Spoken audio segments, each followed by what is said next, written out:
Araw sa inyong lahat mga idol, kasama ko si kaibigan natin. Mayroon po siyang prediction, nakakakilabot talaga ito. Ito po ang nakita nila na mangyayari sa Pilipinas dahil sa tension po. Alam po ninyo mga idol, itong babala ng ating kaibigan para po ito sa taong bayan. Kung ikaw man ay sumusuporta kay Duterte, kung ikaw man ay sumusuporta kay Marcos, suporta lang mga idol, walang personalan. Pakinggan po ninyo para malaman po ninyo ang nakita ng ating kaibigan na posibleng hahantong sa kapahamakan at kasamaan. Kaibigan, bakit po, ano po ba ang nakita po ninyo dito patungkol po dito sa mangyayari dito sa Pilipinas dahil sa kanilang pagsuporta sa bawat isa? Tama ka, posibleng mangyayari talaga yan guys. Tingnan po nyo mga idol ha. Nagbigay na si kaibigan ngayon ng prediction na mangyayari sa Pilipinas.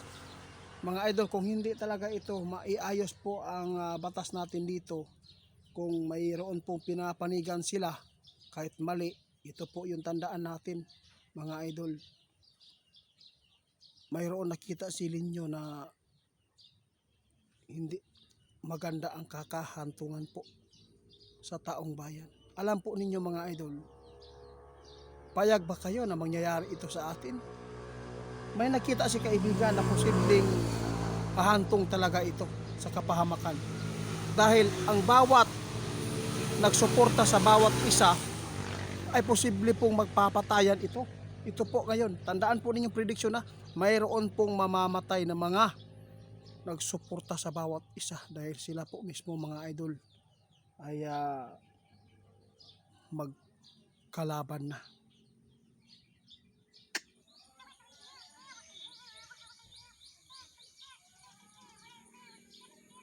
Yun, tama ka kaibigan. Ayaw ng ating kaibigan guys na talagang mangyayari. Ayaw po talaga niya mangyayari ito. Dahil ipinapaabot po niya ito para marami po makapanood guys. Ang pagsuporta po natin sa bawat magkalaban ngayon, hindi pwedeng ibuwis yung buhay natin dyan. May pamilya po tayo. Tandaan po ninyo mga idol, nakikita ng ating kaibigan na masamang mangyayari po talaga ito. Yung mga sumusuporta sa bawat isa dahil nagkakalaban na, nag-aaway na. Alam po niyo mga idol, talagang mayroon po nakita si kaibigan na magpatayan dito. Diyos ko kaibigan, nakakakilabot talaga itong mangyayari sa Pilipinas. Tingnan po ninyo ang mga senador, may hinulaan si kaibigan dyan. Buti na lang hindi nangyari na may namatay na senador. Mayroon pang mangyayari yun sa loob mismo ng Senado, di ba? Doon po ninyo matanto mga idol na ang pagpapaabot ng ating kaibigan, no, ay talagang totoo. Dahil nangyari po yung hinulaan ng ating kaibigan kinabukasan pa, no, kinagabihan nangyari. Tama ka. Kaya natakot si kaibigan guys. Kaya agad siya nagpaabot sa atin. Nagbigay siya ng prediction na ito po ang pangitain nila na mangyayari sa atin. Mga taong bayan na kumakampi sa bawat mga politiko na pinapanigan ninyo, tandaan ninyo, ang pagsuporta normal lang yan. Dahil hindi man po natin alam kung sino ang talagang makapagbigay po at nagmamalasakit sa taong bayan, no? May nakita man tayo pero ngunit ang iba hindi nakakakita.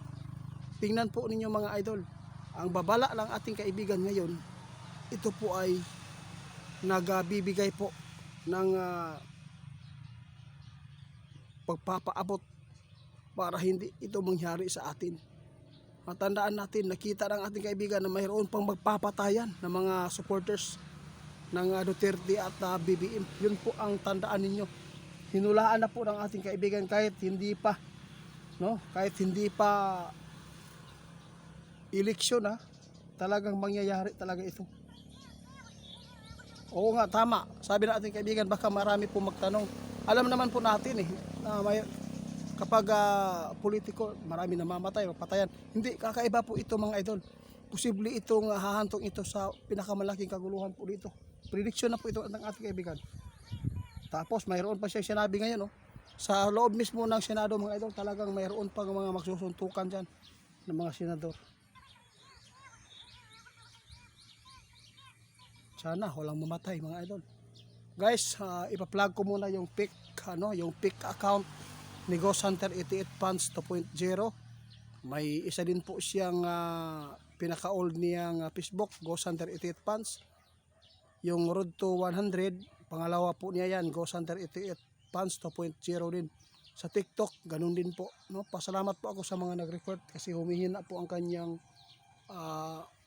views. Salamat po sa mga nag-refer.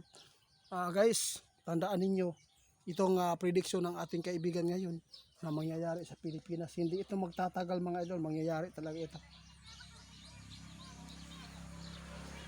Salamat kaibigan. Yun lang po ang kanyang ipinapaabot mga idol. Tandaan ninyo, nagbigay na si kaibigan ng prediction ngayon na ang sumusuporta kay Marcos at sumusuporta kay BBM kay Duterte, nakita na ng ating kaibigan na sa hinaharap na mangyayari talaga ito. Magpapatayan. Ayaw po natin yan mga idol. Walang personalan, kawawa pamilya po natin yan. Kaya maraming salamat sa inyo na lang po kung paniwalaan po inyo ito. Basta tandaan po ninyo, talagang mangyayari yan.